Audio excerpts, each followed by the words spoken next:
বহু প্রতীক্ষিত সেই দিন এলো বলে 22শে জানুয়ারি অযোধ্যার রাম মন্দিরের মেগা উদ্বোধন। রামলালার প্রতিষ্ঠা করবেন স্বয়ং প্রধানমন্ত্রী নরেন্দ্র মোদী। অযোধ্যার উৎসবের হাওয়া বয়ে এসেছে বঙ্গেও। ভক্তি জোয়ারে রাজ্যের বিরোধী দলনেতা শুভেন্দু অধিকারী। সোমবার হাওড়ার রামরাজাতলায় অযোধ্যার কর সেবকদের সম্বর্ধনা জ্ঞাপন অনুষ্ঠানে অংশ নেন তিনি।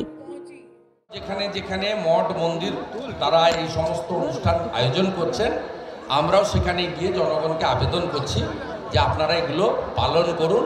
500 বছরের পরে শান্তিপূর্ণ উপায়ে আমাদের এটা একটা বড় জয়। নিজ ধর্মের প্রতি আস্থাশীল হন, অপর ধর্মের প্রতি শ্রদ্ধাশীল। কেন্দ্রের গর্ব রাম মন্দির, এদিকে এই রাজ্যের শাসক দলের কোর্টেও দীঘার জগন্নাথ ধাম, কিন্তু এখানেও রাজ্যকে পিছনে ফেলতে চান বিরোধী দলনেতা। দীঘার জগন্নাথ ধাম তৈরি হচ্ছে সরকারি টাকায়, অযোধ্যার রাম মন্দিরে শুধুই ভক্তদের অনুদান। ফারাক বোঝালেন শুভেন্দু।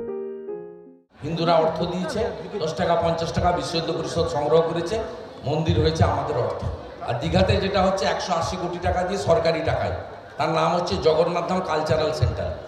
আপনি আপনার পাড়ায় একটা কমিউনিটি হল বানান না, প্রভু শ্রীরামচন্দ্র কালচারাল সেন্টার, সেখানে কি পুজো করা যাবে নাকি? এই পুজোয় দেবীপক্ষের আগেই মুখ্যমন্ত্রীর পুজো উদ্বোধনের প্রসঙ্গ টেনেও বেঁধেন শুভেন্দু। মোট কথা, ধর্ম যে রাজনীতির অঙ্গ হয়ে উঠছে তা বুঝতে আর বাকি থাকছে না। দেবকুমার দেবের রিপোর্ট, ক্যালকাটা নিউজ।